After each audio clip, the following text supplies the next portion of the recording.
All right. Good morning. This is Scott Sheng from branch manager of Bywise Mortgage. We're a California mortgage broker, and today I have um, the extreme pleasure of talking to Brian Calindris, who's one of our clients who actually found us on Find My Way Home. We had a few conversations.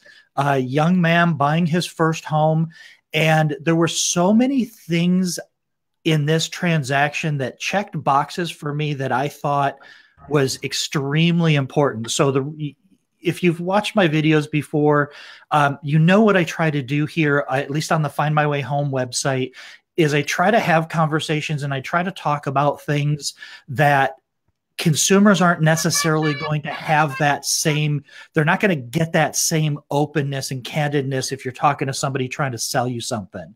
So I like to have these conversations after the dust is cleared or before the dust is cleared or when there's no pressure on anybody, to really kind of unpack these things. And Brian checks a lot of these boxes. He's a young guy. He's got a new family, first-time home buyer. I believe you're a U.S. Army veteran. Is that correct? Yes, sir. Well, thank you for your service. Thank you. And we just checked a lot of boxes on this, and and I thought this was kind of crazy, but Brian was super cool during the whole process. And I reached out and I said, "Bro, can I unpack your brain a little bit? I think it'll be really valuable for other people." And the crazy man agreed to pop on and talk about these things. So the first thing I kind of want to talk about, because you're a pretty young guy. I think you fall into are you considered a millennial? Yes, sir. I am. Okay. Yeah. No, so when did you decide, what was the process for you? When did you kind of decide that you wanted to buy a home? When did that happen?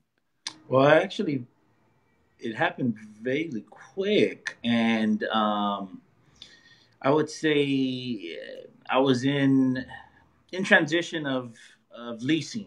My last, I guess, stay was a lease, an apartment lease, and it ended in October.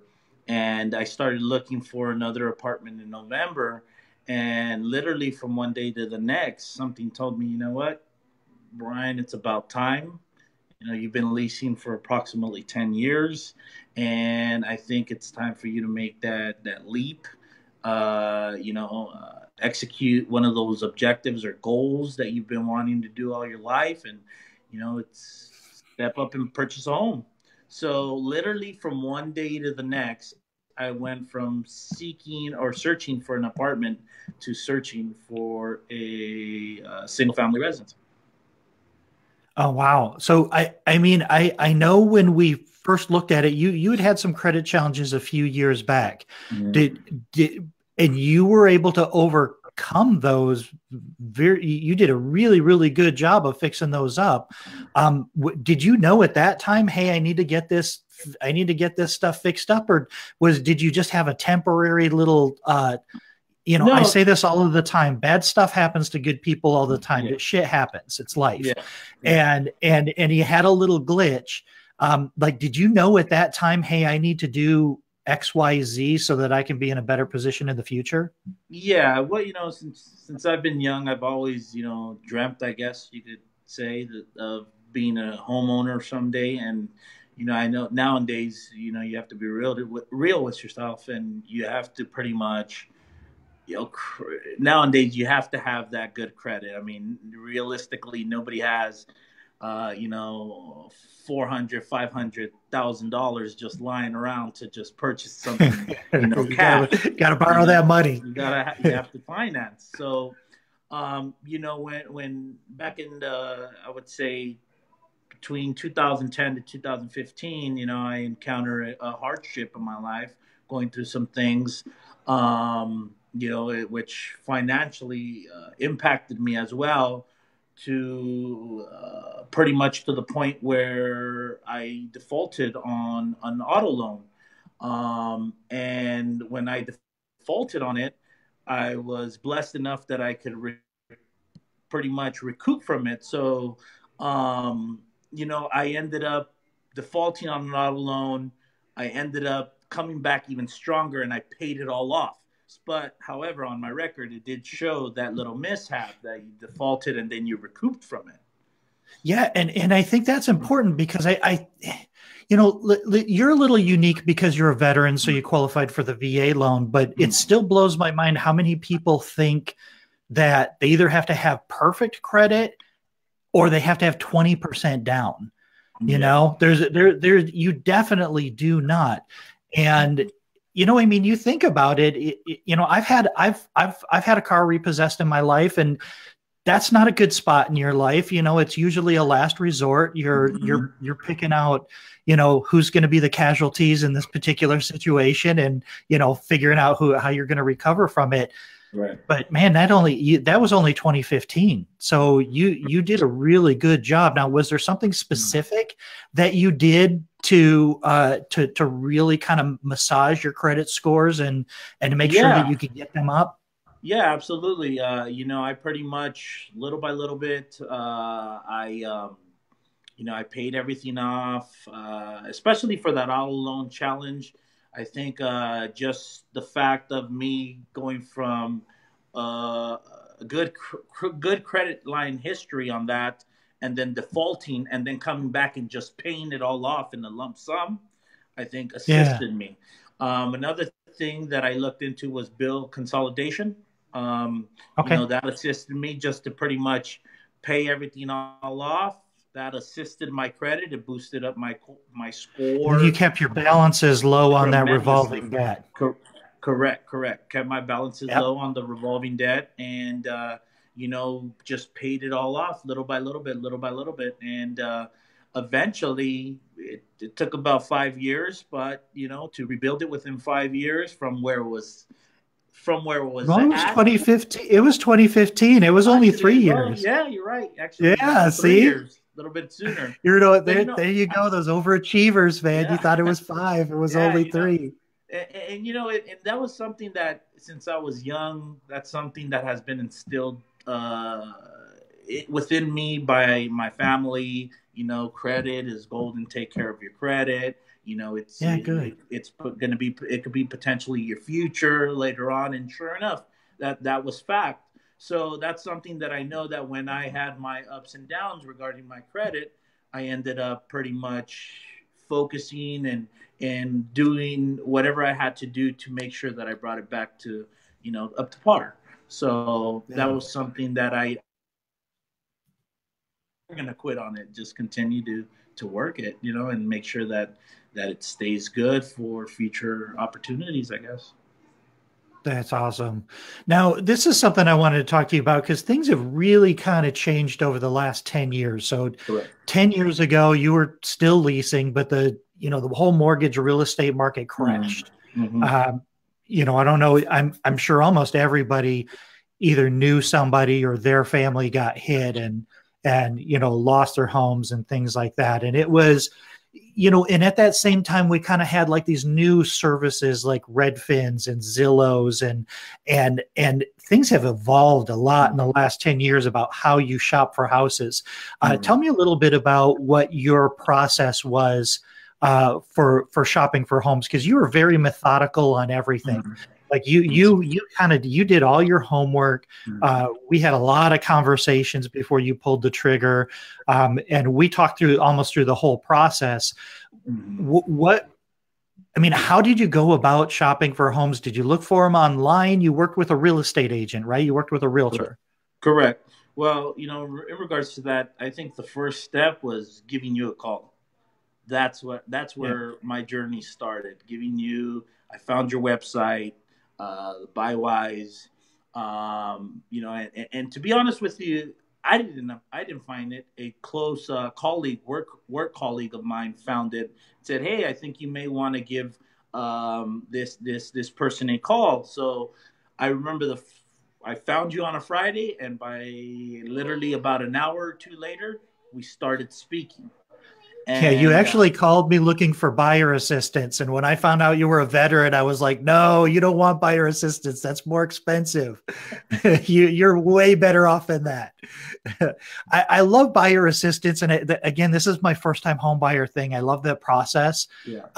And a lot of people like the buyer assistance, but they don't understand the cost that's associated with it. It's definitely not free money. For me, it's a last resort. Mm-hmm. But you were a little bit different. So I didn't want to interrupt you. So shopping for homes, so you talked to me before you even started shopping for homes. That's correct. That's correct. Started talking to you, and then I think the next step for me was jumping on Zillow, and then just kind of searching, and Okay.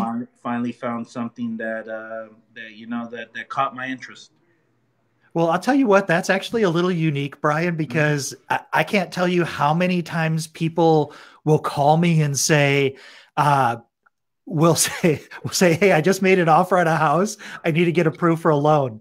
And that's kind of the backwards way of doing it. It's Mhm. like, no, you're supposed to have the money first. That's Yeah. your blank check. And then you go out and you search.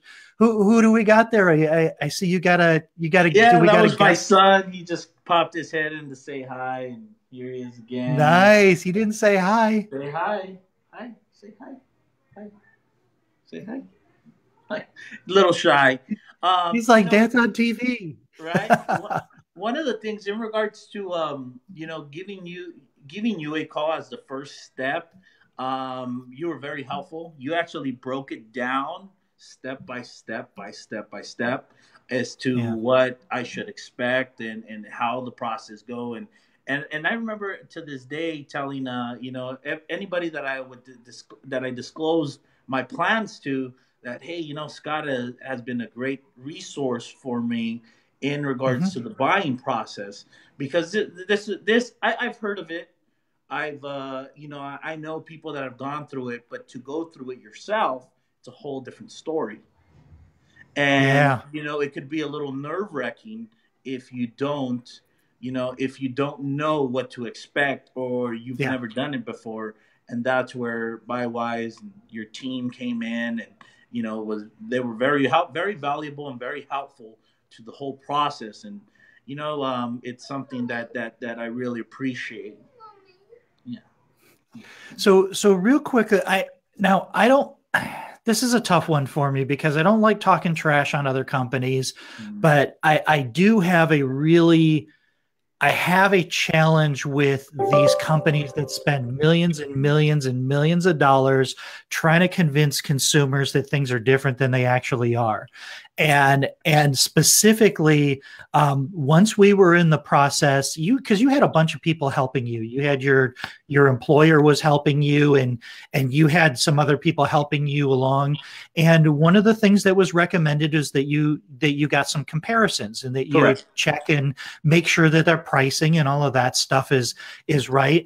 Um, you know, that's a hard one because you can't exactly lock in the interest rate until you get your offer accepted. But I Hmm. think once you get your offer accepted, it can be kind of dangerous. And I guess the only reason I want to tell this part of the story is because I see this a lot. I can't tell you how much I see this on my website that you found me on Find My Way Home. Since 2010, we've had over 1 million visitors to that site. And I hear this story over and over and over again.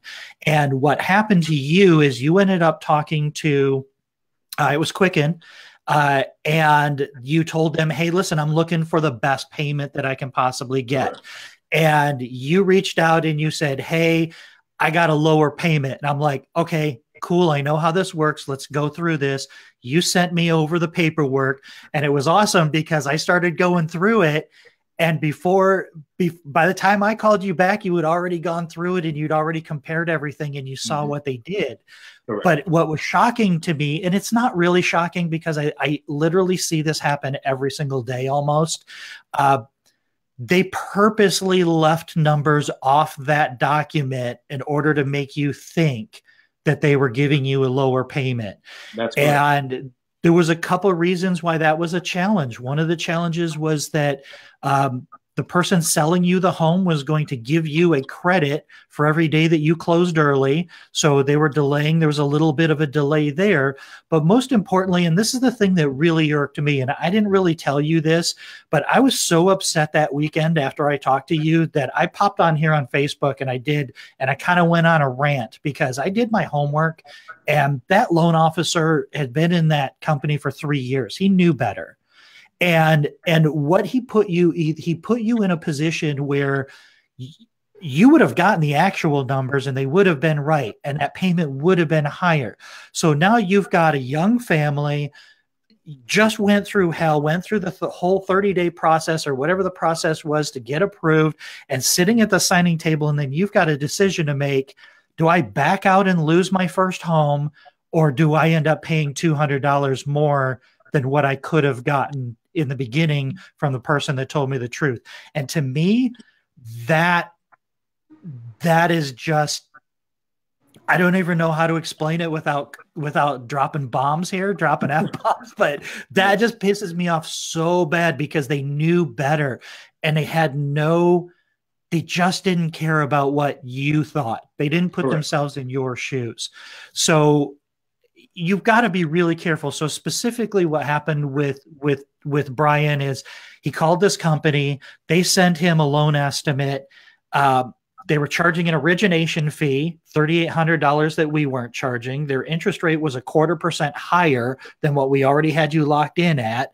And they were able to show that the payment was lower because they left off the property taxes. Correct. But your property taxes and your homeowner's insurance is part of your payment. That's what I always tell people. You know, the rate's not that important. You're writing a check every month, and that check needs to be what you want that check to be. And especially you, because you had your system dialed. You knew what you wanted. You knew how you wanted it. You knew what your goals were. And if you didn't have somebody like me saying, hey, Brian, let's look at it this way, you could have very easily chosen to go with that fake quote and then got down to the end.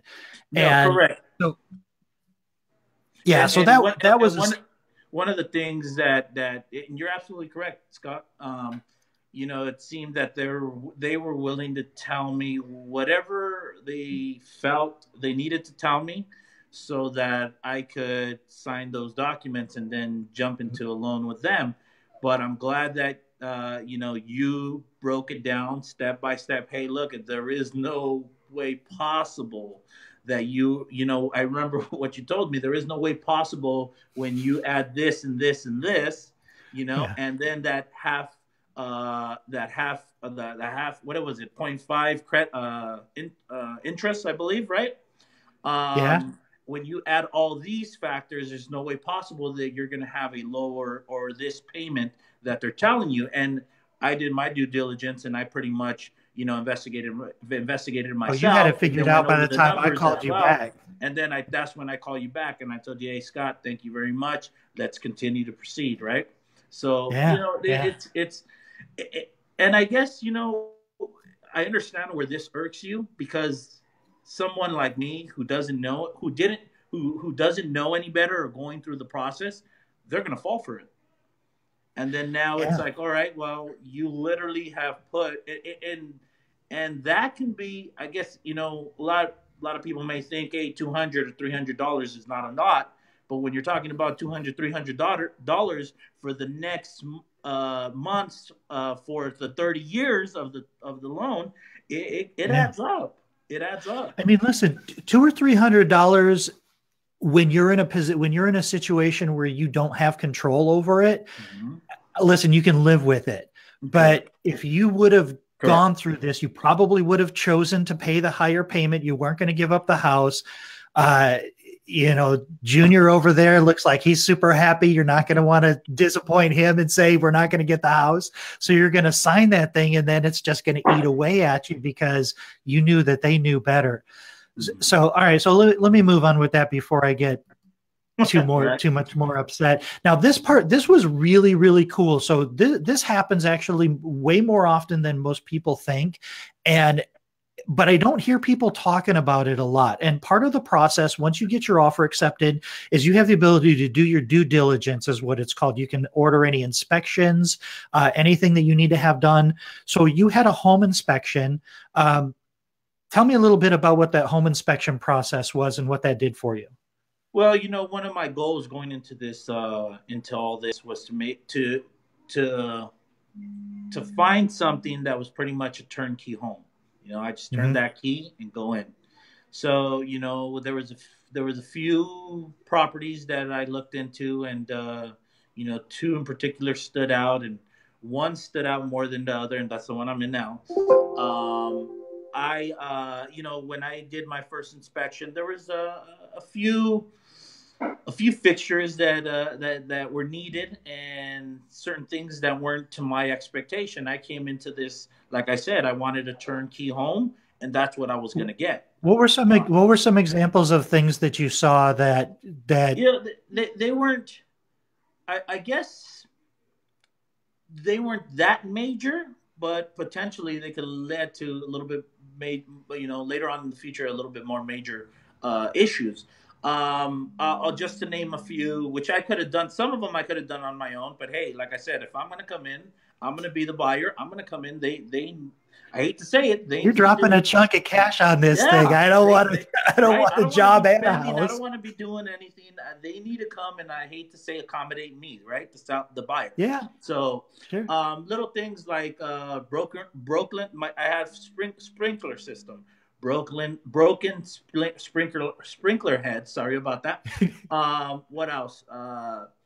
The wood. Some of the wood on the eave of the house was not the greatest. It looked like it was ready in a few years. It was probably going to break apart. So I had them replace everything, the whole eve of itself.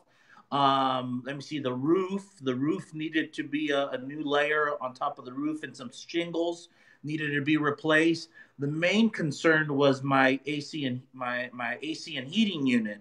That's something that was not up to par. So that alone was a major concern of mine, where I needed that AC and that heating unit to be fully functional, because as you know, nowadays that can cost you a good, maybe, anywhere between 3 to 6K. I don't know. I mean, I'm just guesstimating there. But that's something that definitely I didn't want to be spending later on in the long run. And that home inspection was about $350. It was about $350, correct. Okay, and as a result of the inspection, those home inspection reports are super cool, right? Yes. I mean, they are very, very detailed. So as a result of that, you got together with your realtor and you said, "Hey, I'd like these things repaired." Correct. So she prepared an addendum to the contract. Correct. Proposed it to the seller, and you asked for these things to get repaired, and he said, "Sure." Right? Correct. I used that as supporting. Well, it wasn't exactly sure. It was there some negotiating that went back and forth? Well, to be honest with you, I used that as supporting documentation, and I was very adamant as to what I wanted. I told them, "Hey, this is what I want. This is what I want." That, I didn't give them an option, and I guess throughout the process, that's when a little bit of the whole dragging their feet happened. So, some of the fixtures were I was told were fixed, and I came back for a second home inspection, and it turned out that some of the fixtures that I was told weren't fixed, or at least weren't fixed to my expectation. Maybe they were, but they weren't to my expectation. So now I ended up countering again and going back to the negotiation table and telling them, "Hey, I'm not going to proceed if I do not get what I'm asking for." And to be honest with you, Scott, it wasn't nothing that was unreasonable. Everything was in reach. Everything was reasonable. Yeah. And as a seller, I would say, "Hey, this guy has gone this far. He's already really, really deep into the process. He's a serious buyer. You know what? Let me handle that. Let me take care of this guy." And you had a pretty cool seller too. I mean, this guy was pretty experienced, and he knew what he was doing, and he was a professional. Correct. And he understood that these are the things that he understood that these things happen, and this is that what you do. So you went back and you got that done. You got all those inspections done. So, so as we kind of wrap this up here real quick, one of the things that really stood out, is your responsiveness. And I think that that's something that I really wanted to focus on, from your side. There's some moving parts, there's documentation and stuff that you get, but you were very good. You were very responsive at getting us stuff very quickly. Correct. And communicating. And, I always tell people it's a process of hurry up and wait, right? Because you're kind of waiting on other people. And then when they say, okay, we need these things, it's all right, hurry up and get these things. Yeah. But that I think was I think your willingness to really be responsive and cooperative during that entire process, it seemed to make it a very, very smooth process, right? There's things that happen, and then there's a few days you don't hear anything. You're waiting for inspections to come back. You're waiting for underwriters to go through stuff. But all in all, I think that was probably one of the most important parts of this, is you were always available. And whether it was, I'll get it to you the next day or the next morning, it was always there. And I don't think you can underestimate how important that part of the process is. No, not at all. That's something that I think always has been a part of me and has been instilled in me, and especially when it's something that I'm trying to achieve or trying to attain, I do whatever it takes to make sure that on my end, I'm up to speed. And anytime you guys required any what I liked is that you guys were very. The communication line was very strong between us. So anytime you guys needed something, you would tell me right then and there. Sometimes I would get a few calls a day. Sometimes I would get a call a day. But everything you guys needed, you would tell me straight up, hey, this is what I need. And you guys would explain exactly how I go about getting that. So because of your clear, concise instructions and, my assertiveness and me being motivated to get into my home as fast and as quick as possible and as smooth as possible, I worked as hard as I could to get you and provide you guys all your documents that you needed and anything you requested, right? So that made it very simple. I know that at certain times I was dealing with two entities. I was dealing with you guys, and then I was dealing with the lender as well. And then, it was at one point it started being I was giving the same documents to both of you when I think in reality it was all going to end up coming together, and I'm like, okay, well, hey, it is. It is yeah. You were actually, no, that's one of the challenges. And see, that's one of the things with, with some of these lenders that say, okay, here's how the things go. The bottom line is things work the way that they work. And one of the in the infinite wisdom of the people in Washington, D.C., they think that you should receive 2 or 3 copies of everything from 2 or 3 different sources, but you don't have to do anything with it, but they still need to give it to you. So that stuff gets a little bit crazy. So Brian, I don't want to take up any more of your time here, but listen, I really, really appreciate this. This has been a great conversation. I think this is going to be helpful to other young families that want to buy a home.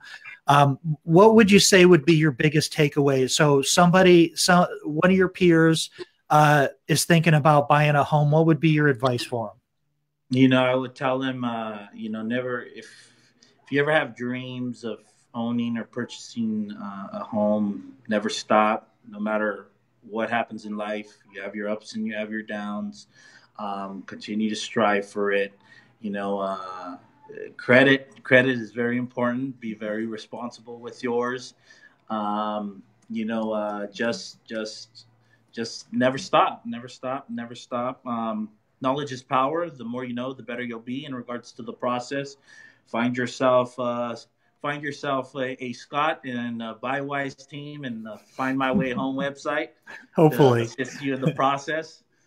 You know, I really seriously, I seriously want to thank you and your team in regards to that for all the assistance and all the knowledge that you guys kicked down and Yeah. pretty much shared with me to make this process as smooth, as easy, and less strenuous as possible. But you know, it's a challenge, but it's a good challenge. I guess in the end, you know, the end goal is very well worth it. And once again, Yeah. thank you guys. And the best thing I could tell people is just never stop striving for this dream. It's very beautiful. It's very great. And you know what? The only thing I would add to that is don't be afraid to ask questions. There are no dumb questions. I think that was one No, of the first things I told you is correct. there are no dumb questions. Keep asking. Don't be afraid, and don't just accept what you're being told. If it doesn't sit right, ask again. Keep going through it until you're comfortable with it. Um, but no, man, I know I appreciate the kind words, but really, so much of this was you and your commitment to making this happen, and your hard work and your preparation. And again, man, thank you so much for everything. It was a pleasure working with you. Thank you for your service. We work really hard to take care of our veterans. We take care of everybody, but you guys are a little bit special because you go above and beyond and do stuff that a lot of us don't do. So we really appreciate that. And it sounds like you've got a young fan there that's ready to go off and enjoy his weekend, right? He's ready. He's ready. He's giving me the All remote. He right, wants to guys. see Well, cartoons. thank you so much. You have a safe new year, Thank you, Scott. and thanks so much, Brian. If you ever need anything, you give us a call. No, definitely, Scott. Same to you. Happy New Year to you and your family and your team Thanks, out man. there. I appreciate everything, like I said, and we'll be in touch. Thank you, Okay. sir. Thank you. Thank you, Have sir. a good All one. right. Have a good Bye. weekend. All right. Bye bye.